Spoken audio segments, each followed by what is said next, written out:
Salam, selamat sore teman-teman, sahabatku dimanapun saudara berada di seluruh Indonesia maupun di luar negeri. Hari ini saya bersama dengan teman-teman, adik-adik saya, tim dari P3K maupun teman-teman dari gereja. Kami diutus Tuhan dari Kota Kupang menuju ke Sumba Barat Daya. Minggu kemarin kami sudah melakukan kegiatan di Sumba Barat Daya kurang lebih 3 hari, dan juga yang hari yang keempat, kelima kami mengadakan penginjilan di beberapa kampung-kampung, dan lewat acara itu banyak orang dimenangkan datang kepada Tuhan, dan kami melihat bagaimana kuasa Roh Kudus bekerja secara sempurna lewat kami yang tidak berarti. Tuhan mengerjakan perkara-perkara besar, perkara-perkara dahsyat dan ajaib. Dan hari ini kami sudah ada di Sumba Timur, tepatnya di Kota Waingapu, di Bukit Persahabatan, di Mauhau. Dan saudara, sebelum kami kembali ke Kupang sebentar, saya rindu menyampaikan pesan-pesan Tuhan. Kali ini saya memilih di Waingapu karena beberapa hari kami sudah habiskan waktu di Sumba Barat Daya. Sekarang kami di Waingapu, Sumba Timur. Nah, Bapak Ibu Saudaraku, teman-teman, sahabat yang dikasihi oleh Tuhan Yesus Kristus, dari pergerakan-pergerakan pelayanan-pelayanan yang kami lihat selama ini, gereja, komunitas maupun persekutuan doa harus memperhatikan beberapa hal penting. Maupun umat Tuhan, jemaat Tuhan harus memperhatikan beberapa hal penting untuk kemajuan pekerjaan Tuhan dan bagi kemuliaan nama Tuhan. Tidak ada kepentingan lain, tidak ada motivasi lain. Selama kita diberi kesempatan untuk hidup, kita mau berkarya untuk kemuliaan nama Tuhan Yesus Kristus. Oleh sebab itu, saudara, ada beberapa hal penting yang perlu kita perhatikan dalam pelayanan kita dimanapun kita berada, supaya pekerjaan Tuhan maju dengan pesat untuk kemuliaan nama Tuhan. Tidak keberatan kita baca kebenaran firman Tuhan yang saya ambil dalam Keluaran pasal 17. Keluaran pasal 17 ayat yang ke-8 sampai ayat yang ke-15.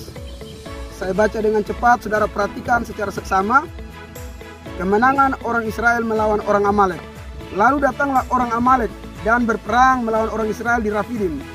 Musa berkata kepada Yosua, "Pilihlah orang-orang bagi kita, lalu keluarlah berperang melawan orang Amalek. Besok aku akan berdiri di puncak bukit itu dengan memegang tongkat Allah di tanganku." Lalu Yosua melakukan seperti yang dikatakan Musa kepadanya dan berperang melawan orang Amalek. Tetapi Musa, Harun, Hur telah naik ke puncak bukit, dan terjadi apabila Musa mengangkat tangannya, lebih kuatlah Israel, tetapi apabila ia menurunkan tangannya, lebih kuatlah Amalek. Maka penatlah tangan Musa, sebab itu mereka mengambil sebuah batu, diletakkan di bawahnya, supaya ia duduk di atasnya.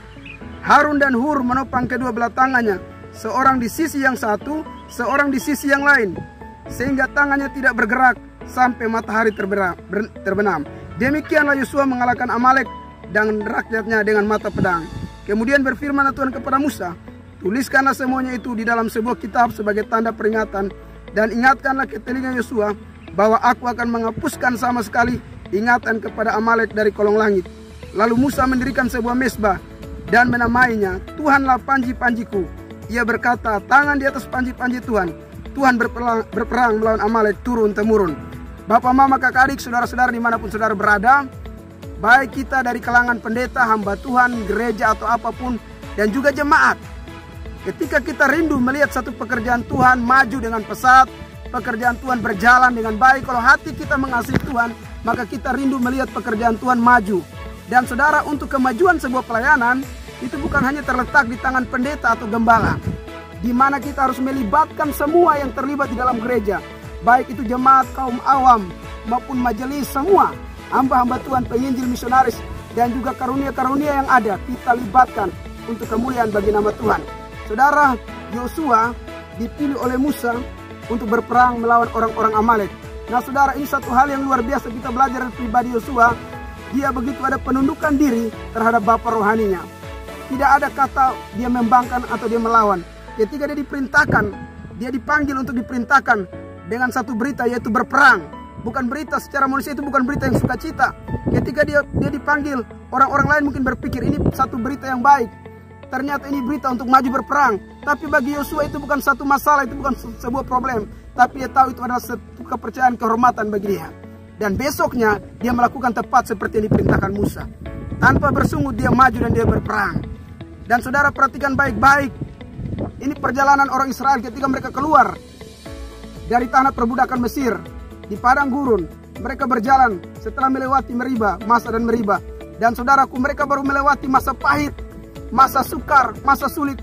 Lalu kemudian mereka diperhadapkan lagi dengan peperangan. Ini perjalanan yang sangat sulit. Tapi saudara, ketika kita bertahan hidup dalam dunia ini penuh dengan tantangan, persoalan, masalah, tapi tidak ada tantangan, persoalan yang melebihi kekuatan kita. Tuhan tahu batas kemampuan kita. Ketika kita bertahan, maka kita akan masuk ke tanah Kanaan itu.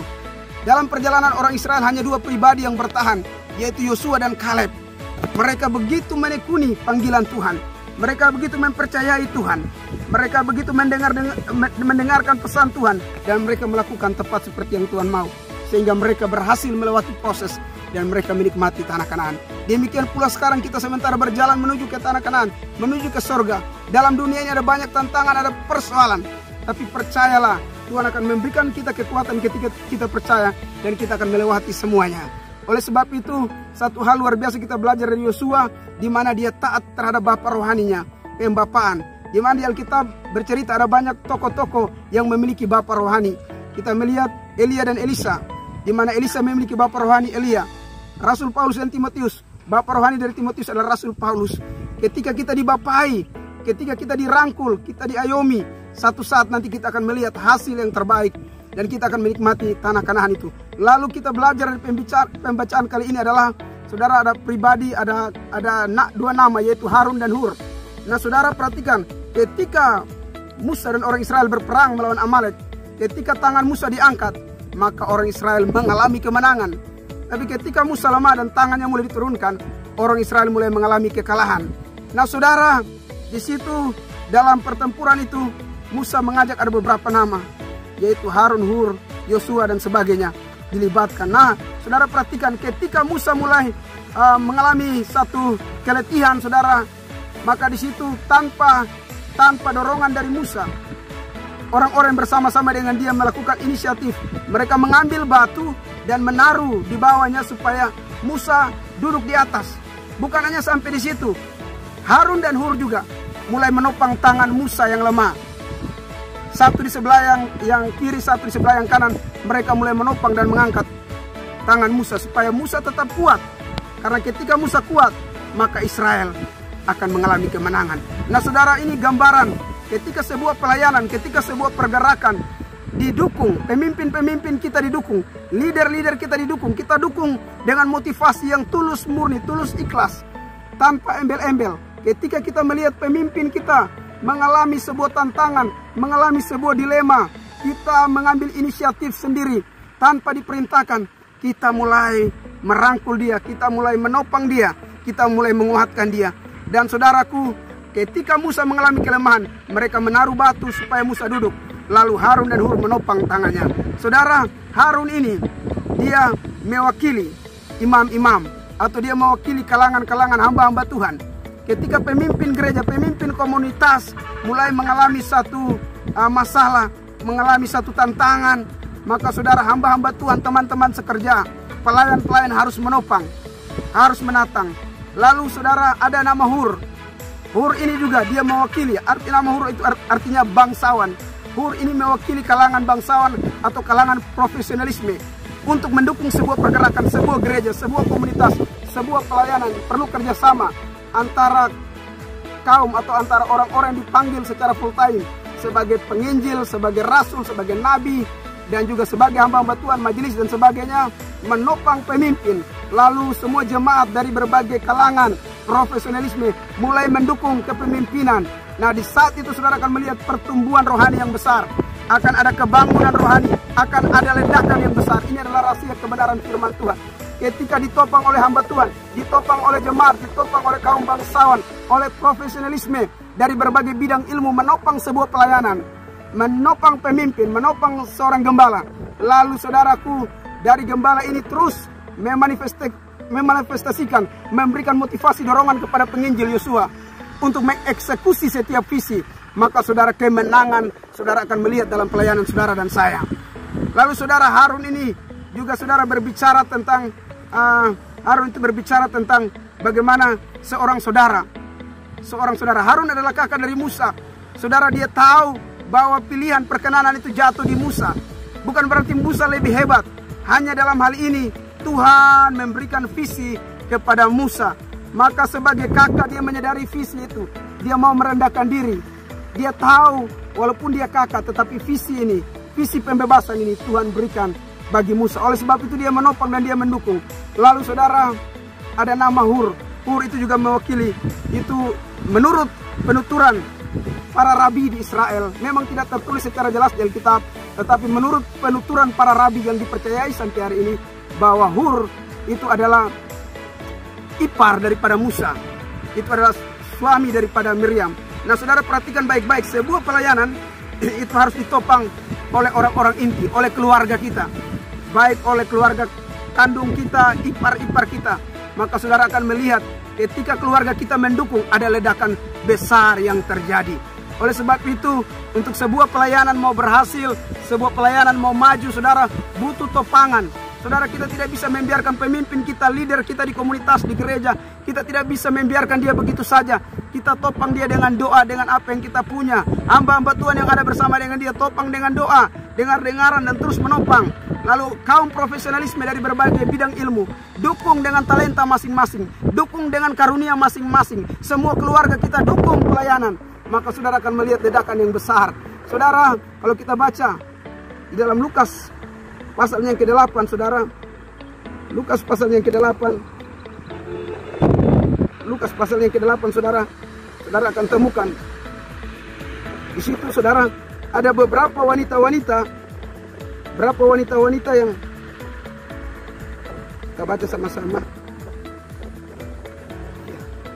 Lukas pasalnya yang ke-8.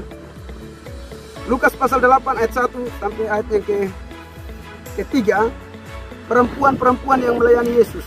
Tidak lama sesudah itu Yesus berjalan berkeliling dari kota ke kota dan dari desa ke desa, memberitakan Injil Kerajaan Allah.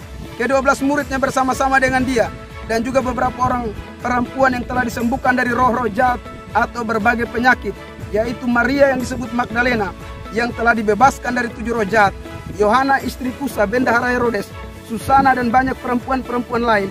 Perempuan-perempuan ini melayani rombongan itu dengan kekayaan mereka. Garis bawahi, melayani dengan kekayaan mereka.